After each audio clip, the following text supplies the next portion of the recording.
Vamos a ver el tema de eficiencia y equidad y algunos conceptos, pero vamos a repasar un poquito el tema de eficiencia económica, aunque ya lo hablamos, recordando lo que nos dice Musgrau, que el objetivo principal del Estado o del gobierno es generar las condiciones necesarias para aumentar el bienestar desde el punto de vista social.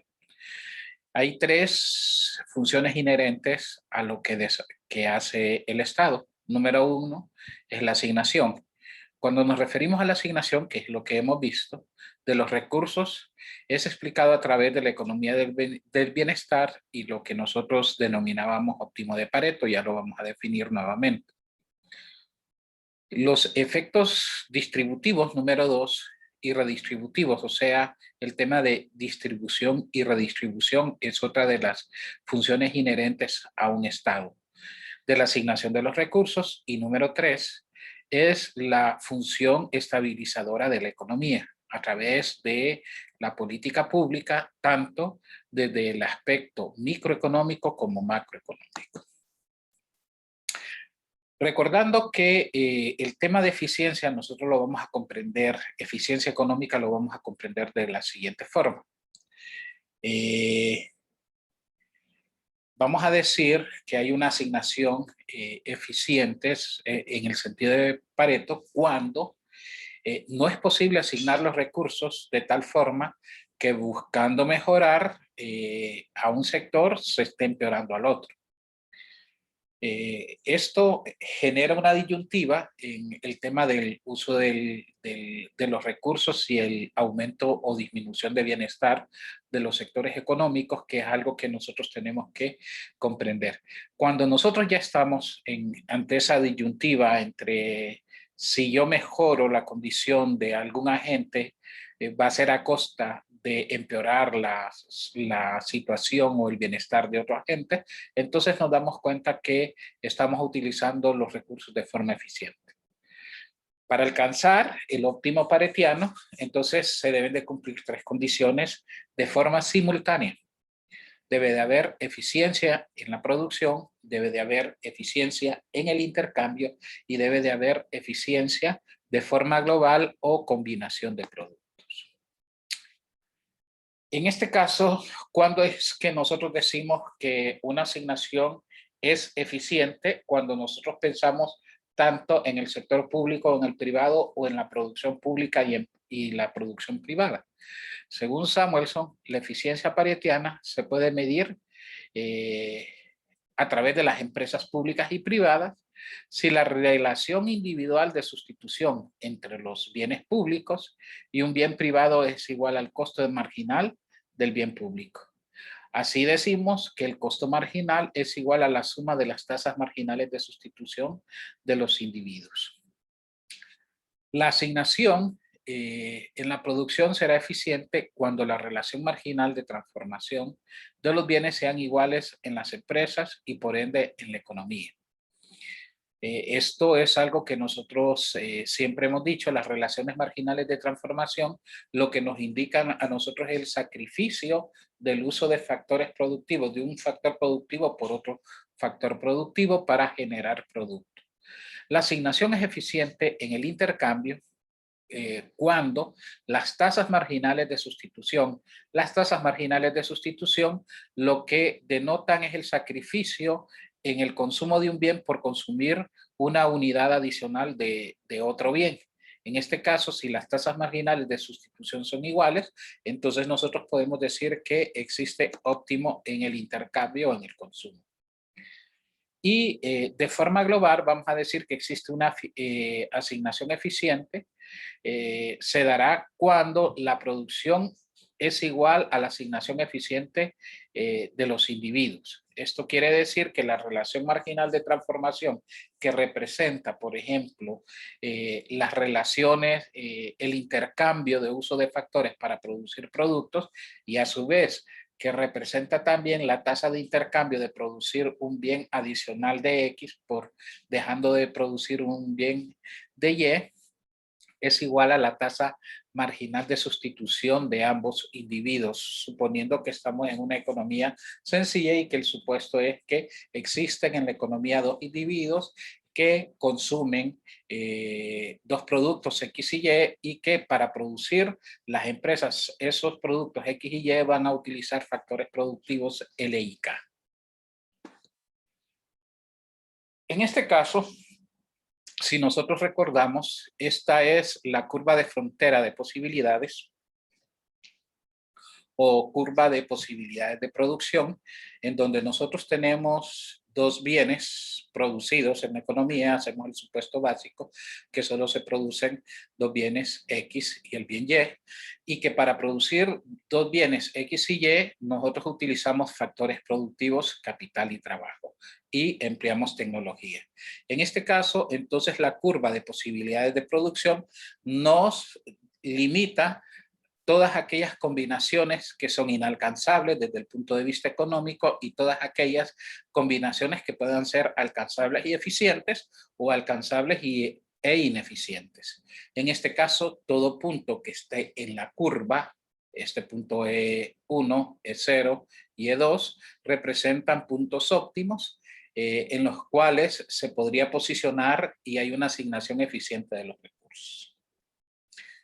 Por otro lado, este punto B representa una combinación inalcanzable dado los factores productivos, tierra y capital, y el nivel tecnológico empleado, y este punto A representa un punto alcanzable pero ineficiente porque se podría producir más unidades de X o más unidades de Y o más unidades de X y Y, sin embargo, por alguna razón no hay una asignación eficiente de los recursos.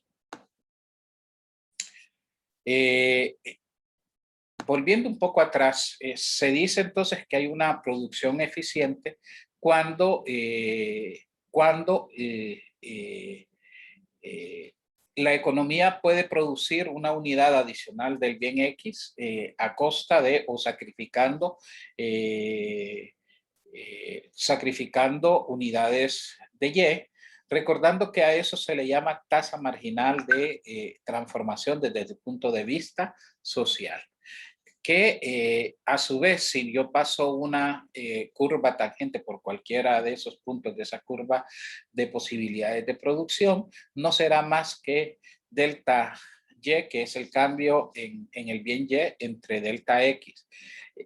Dada esta relación va a ser negativa, porque a medida nosotros a medida nosotros consumimos un bien más un bien más del bien X, sacrificamos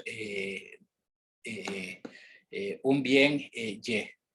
Por otro lado, si nos recordamos nosotros la eficiencia en el consumo, nosotros utilizamos algo que nosotros le llamamos caja de Edgeworth. Esa caja es una contraposición entre los espacios de preferencia de los individuos A y el individuo B, los bienes Y bienes X y Y, de B, Y y X de A, y las curvas de indiferencia.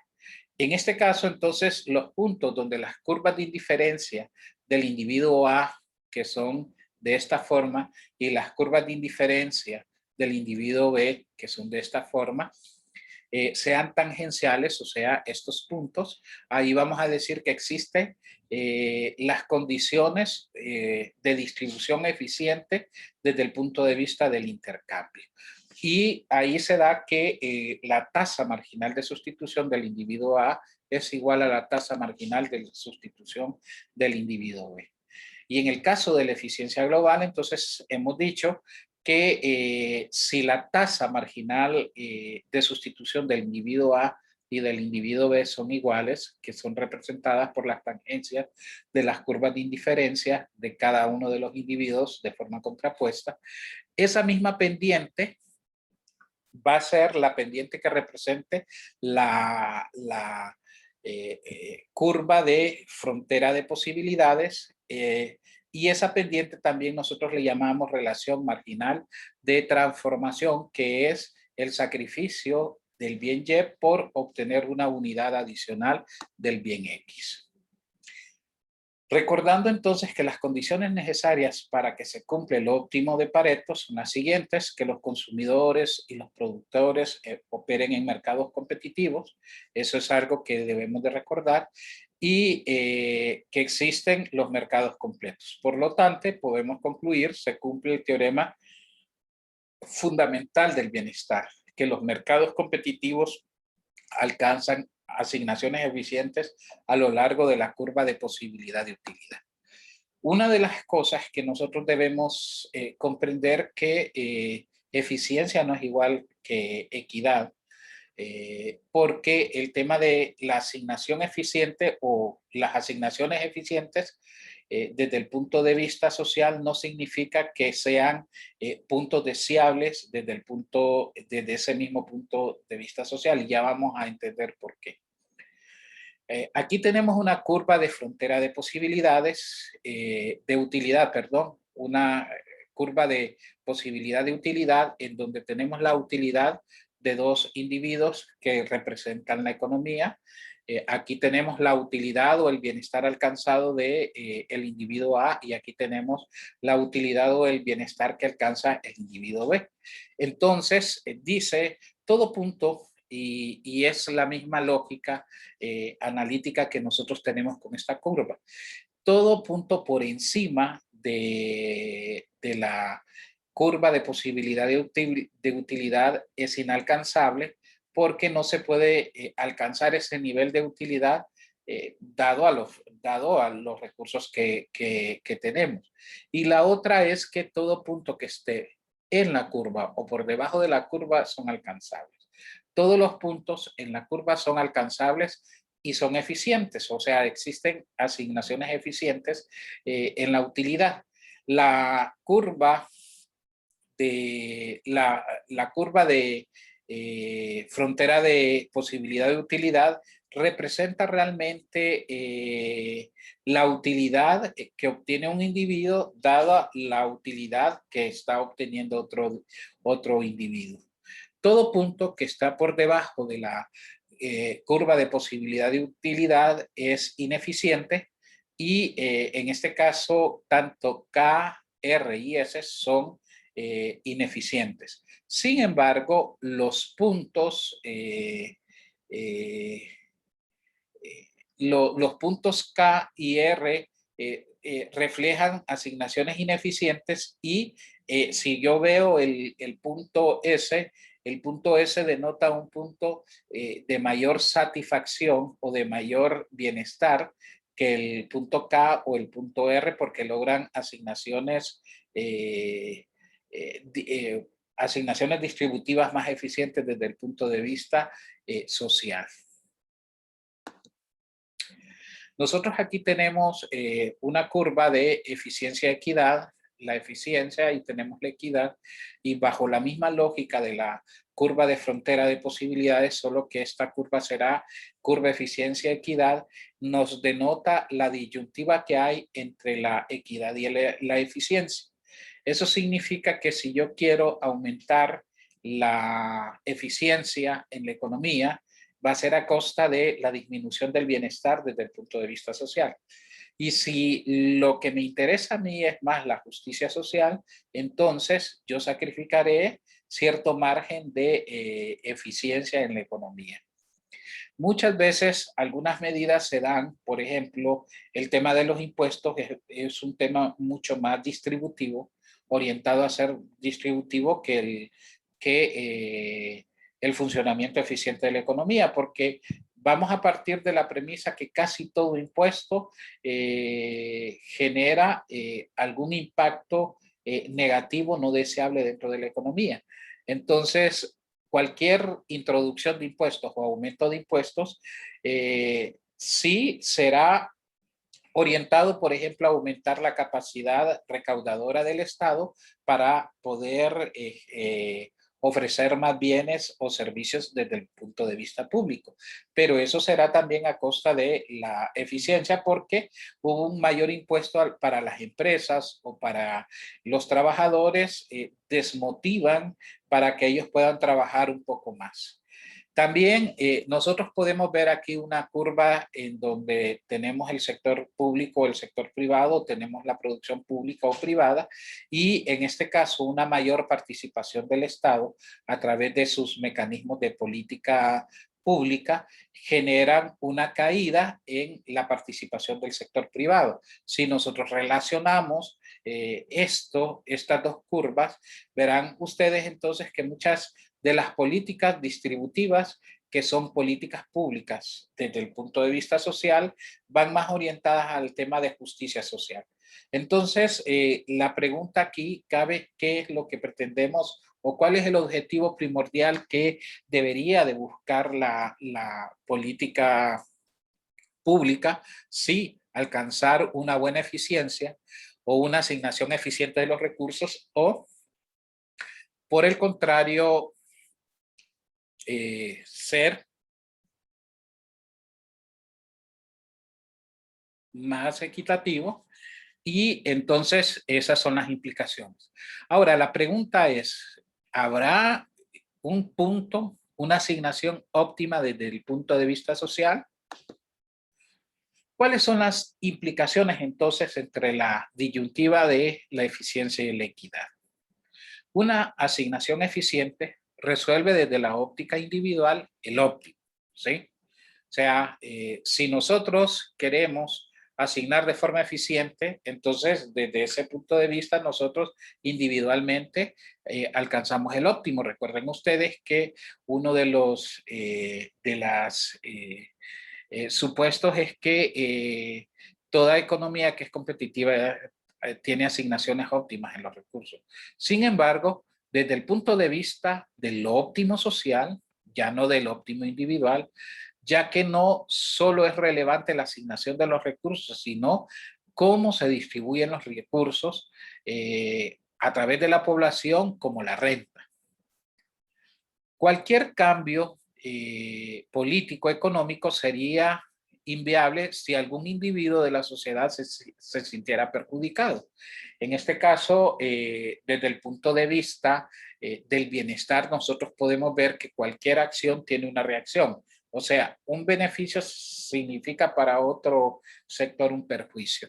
Desde el punto de vista paretiano, la discusión de la equidad resulta irrelevante, ya que la distribución inicial de ingresos es muy estable en todo tipo de sociedad. ¿Cuáles son las implicaciones entonces acerca de la equidad? Para el incremento de la equidad debe de sacrificarse cierto nivel de eficiencia. Entonces, la pregunta subyacente que nosotros tenemos, ¿a cuánta eficiencia debemos renunciar para reducir la inequidad? O sea, para reducir temas de pobreza, ¿a cuánto nosotros tenemos que sacrificar de eficiencia para poder aumentar el tema de no pobres en el país? Uno de los instrumentos que nosotros utilizamos en los nuevos enfoques de la economía del bienestar es los temas distributivos, es la función social de bienestar. La función social de bienestar representa el bienestar que recibe cada una de las personas y depende de la función de utilidad que nosotros estemos utilizando. En este caso existen dos funciones de utilidad muy reconocidas, dos propuestas. Una es la utilitarista y otra es la rawlsiana, que esta rawlsiana lo que nos dice es que el nivel de bienestar óptimo o la aspiración del bienestar desde el punto de vista social es si nosotros mejoramos al que peor está en la economía. Entonces ustedes pueden ver que este enfoque es un enfoque más equitativo porque se preocupa más por mejorar al que peor está en la sociedad, aumentarle el nivel de bienestar y no le importa qué es lo que suceda con el resto. Sin embargo, desde el punto de vista utilitarista, el nivel de bienestar es alcanzado por la adición o la suma de las utilidades individuales. En este caso, dice, la función de bienestar social se constituye a partir de las funciones individuales de utilidad que reflejan las preferencias de cada uno de los individuos. En este caso, nosotros tenemos la curva de frontera de utilidad o de posibilidad de utilidad, y tenemos las curvas de indiferencia desde el punto de vista social. Y lo que yo quiero que nosotros veamos, que tanto el punto P como el punto E como el punto M son, desde el punto de vista de asignación, todos son eficientes. Recuerden que esta curva lo que me dice es que todo lo que está por encima es inalcanzable, todo lo que está por debajo es alcanzable e ineficiente, y todo lo que está en la curva es alcanzable y eficiente. Sin embargo, nosotros podemos ver a través de las curvas de indiferencia social que entre más arriba estoy de cualquier curva de indiferencia, o yo paso de una curva de indiferencia más baja a una más grande, a una mayor, a una más alta, significa que mi nivel de bienestar es mayor. Por lo tanto, nosotros podemos ver que desde el punto de vista social, es preferible el punto S a el punto P y el punto M. ¿Por qué razón? Porque el punto S, aunque no exista una asignación eficiente de los recursos, desde el punto de vista de la asignación, sí existe una mejor distribución de los recursos que genera un nivel mayor de bienestar. Lo más óptimo debería de ser que nosotros nos ubicásemos en este punto E, porque este punto E denota, por un lado, la utilidad desde el punto de vista social que se puede alcanzar, y desde el punto de vista de la curva de indiferencia es las adiciones o la sumatoria o el nivel de bienestar máximo que los individuos alcanzan desde el punto de vista social.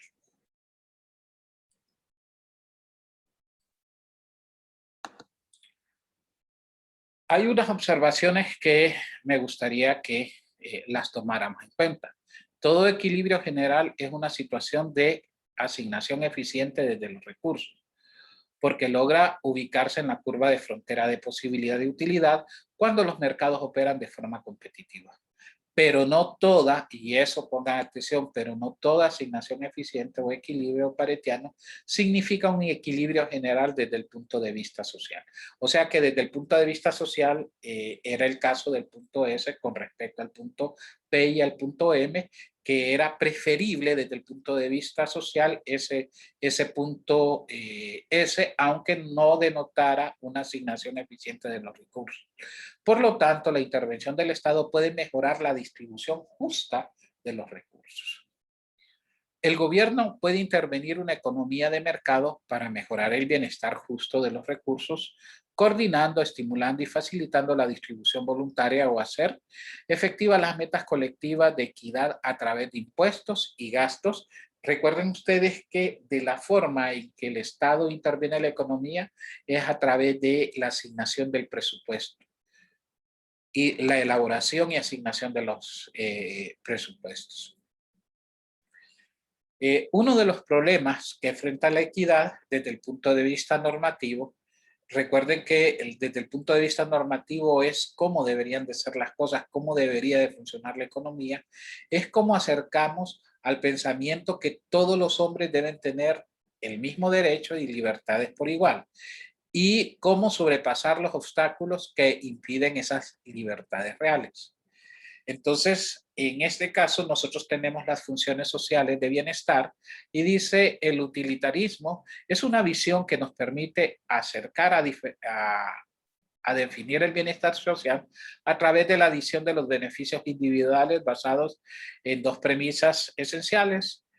El único bien que existe es el placer, ¿sí? O el beneficio o la utilidad. Y número dos, la bondad o maldad de un acto debe juzgarse por sus consecuencias. Por lo tanto, el bienestar social es igual a la utilidad total.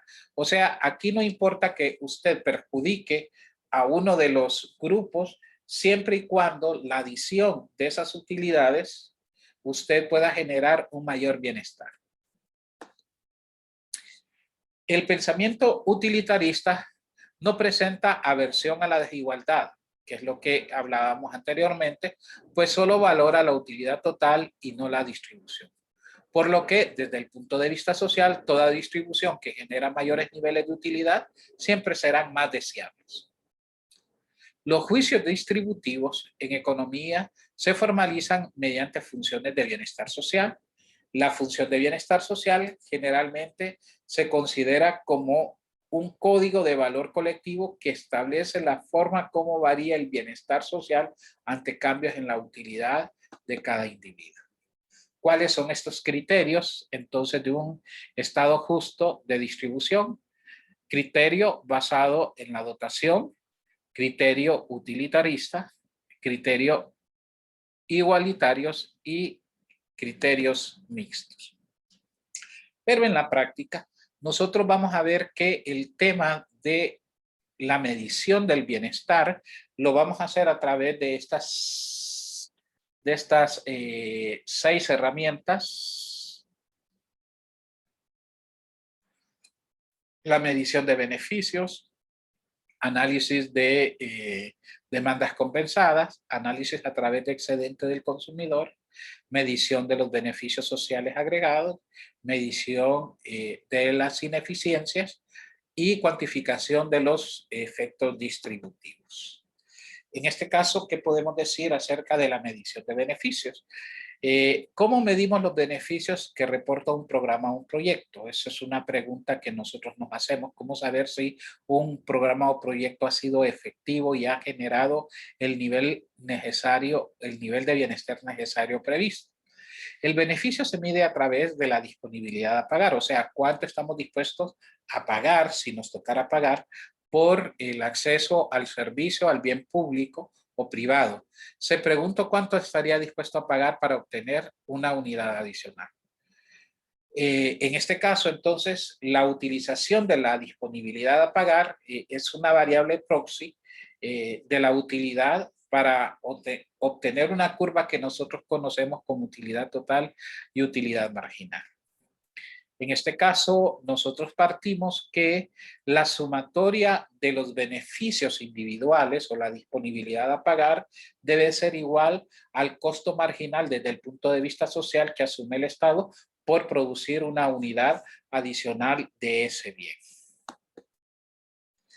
Aquí tenemos una curva de utilidad total. En el eje de las X tenemos las cantidades y en el eje de la Y tenemos la disponibilidad a pagar o la utilidad total, y a medida nosotros vamos consumiendo un bien, la utilidad total va siendo creciente, solo que va creciendo de forma decreciente. ¿Qué significa? Que cada vez va creciendo en menor ritmo. Esto lo podemos ver a través de la utilidad marginal.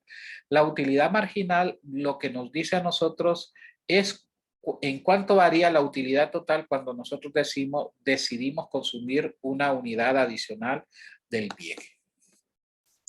En este caso también otra forma de poder estimar estos beneficios en la práctica, el tema de los efectos distributivos a través de las demandas compensadas y el excedente del consumidor, que es algo que vamos a ver más detenidamente.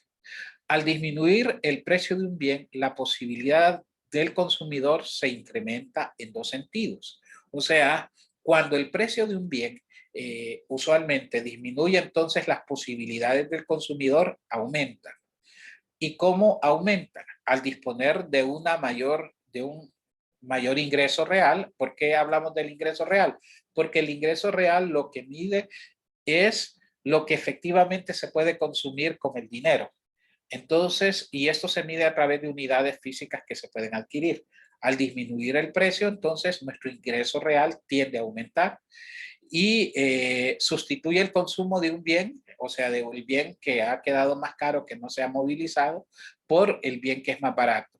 A esto se le denomina efecto sustitución por la reducción del precio. Y el segundo es el que experimenta, el que tiene que adquirir más de un bien que ha bajado su precio. A esto se le denomina efecto riqueza, o sea, el aumento tanto de uno de los bienes porque tiene más dinero desde el punto de vista real, y la otra es la adquisición del bien en el cual yo he disminuido el precio.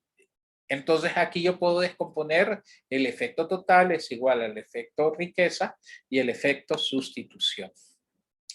La demanda compensada entonces representará o indicará la demanda de un bien, suponiendo que cuando varía el precio se detrae o se da dinero al individuo para que disfrute del mismo bienestar que antes de la variación de los precios. En este caso, nosotros tenemos aquí los efectos, el efecto sustitución y el efecto recta. Del punto A al punto B hay un desplazamiento a través de la utilidad original, que es el efecto sustitución. O sea, si yo tengo esta curva y esta curva representa precisamente mi curva de indiferencia inicial, entonces el hecho que yo pueda movilizarme o a través de una disminución de precios yo pueda aumentar el consumo de otro bien, y si yo uno esos puntos de equilibrio, entonces a eso se le denomina demanda compensada. En este caso también nosotros utilizamos el excedente del consumidor. El excedente del consumidor, si nosotros lo definimos, es toda el área por debajo de la curva de demanda y por encima de el precio. Esa área yo la puedo estimar a través de una simple fórmula, un medio de base por altura, porque es un triángulo. A medida baja el precio, el excedente del consumidor aumenta, y el excedente del consumidor es el beneficio que reciben los consumidores al participar en las operaciones de mercado abierto. En este caso, vamos a hablar de el excedente del consumidor como una simple resta entre la disponibilidad a pagar o el valor que le asigna el consumidor a cada unidad que va a consumir menos el precio.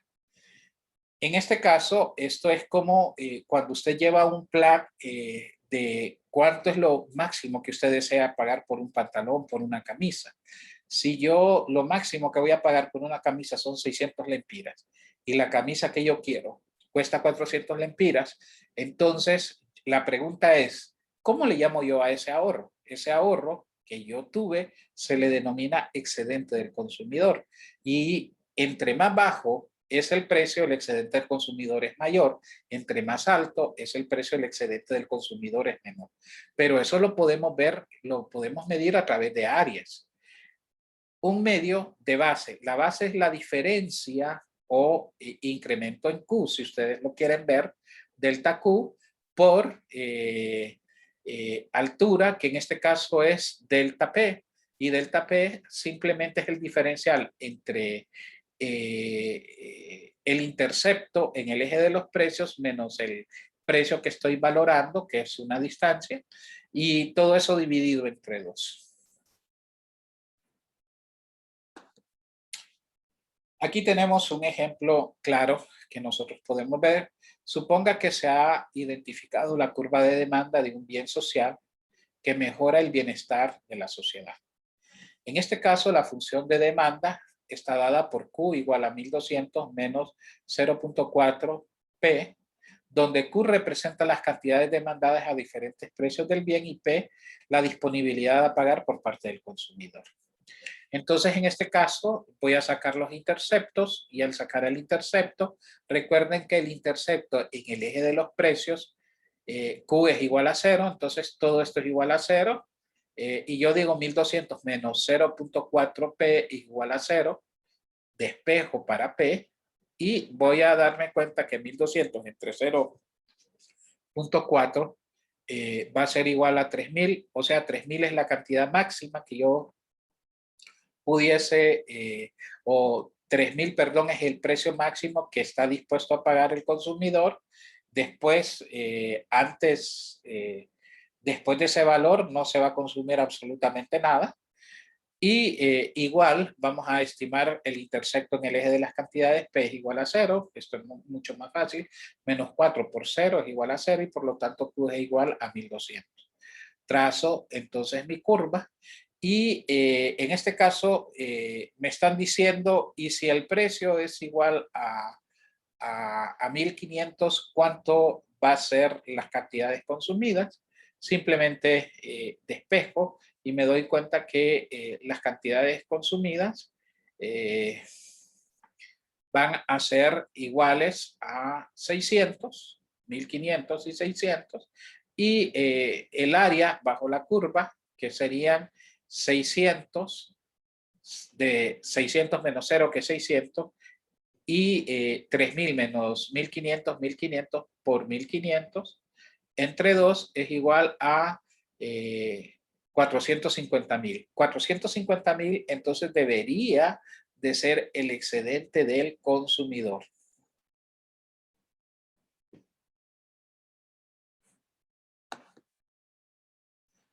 De ahí dice, la demanda de servicios de salud está dada por la función Q igual a 10.700 menos 100P. Indique de cuánto será el beneficio total si no se cobra tasa alguna, o sea, por el bien público, o sea, se ofrece gratis. Suponga que se establece una tasa de uso del servicio de salud. La tasa de uso es el valor que nosotros disponemos o cobramos por el uso de un bien público, en este caso 50 lempiras. Indique la pérdida de ineficiencia en la economía. En este caso, de igual forma, calculamos los interceptos, que es 0,107, uno de los intersectos, y el otro es 1.700,0. Entonces, en este caso, sacamos primero el, eh, el área bajo la curva, que es un triángulo, un medio de base por altura, y así es como obtenemos 572.450. En este caso, también nosotros podemos ver que aquí tenemos en el ejercicio, cuando se cobran 50 lempiras, cuando se cobran 50 lempiras, antes que era gratis, teníamos toda esta área, y ahora que no es gratis, sino que es 50, entonces solo tenemos esta área. La pérdida de eficiencia, entonces, se da por la disminución, y es precisamente este triángulo que nosotros tenemos.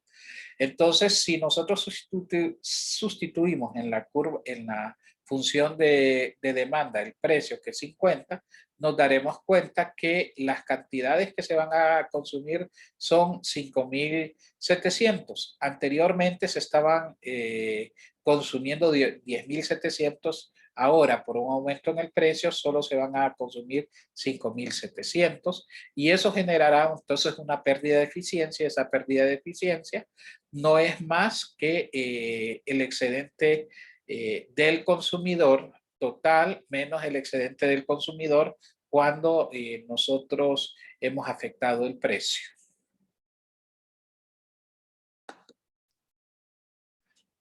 Igual, la medición de la ineficiencia. Para medir la ineficiencia, por ejemplo, un impuesto, se utiliza el mismo instrumento de análisis de la eficiencia a través del excedente del consumidor. La diferencia entre el impuesto recaudado y el valor de un impuesto de cuantía fija que las personas estarían dispuestas a pagar por suprimir el impuesto se denomina exceso de gravamen. El exceso de gravamen es el sacrificio que hace la sociedad por dejar de producir un bien por la existencia de un impuesto. Dice el exceso de gravamen, dice los impuestos, a excepción del de cuantía fija. El de cuantía fija no importa cuánta cantidad usted consuma, siempre va a pagar el mismo impuesto, provoca que se renuncie al consumo de un bien que prefieren por un bien que no prefieren muchos y por el cual no necesitan pagar impuestos. El exceso de gravamen es la pérdida de bienestar que genera un impuesto por encima de la recaudación generada por sí mismo. En este caso, recuerden ustedes, este punto Q sub 0, C sub 0, C, y todo este triángulo es sin cobrar impuestos, vamos a decir, pero a alguien se le ocurre cobrar costos de transacción vía impuestos. Entonces, el costo desde el punto de vista social más el impuesto generará que se reduzca el excedente del consumidor, y esta área que yo tengo A, B y C es la pérdida de eficiencia, que es un exceso de gravamen.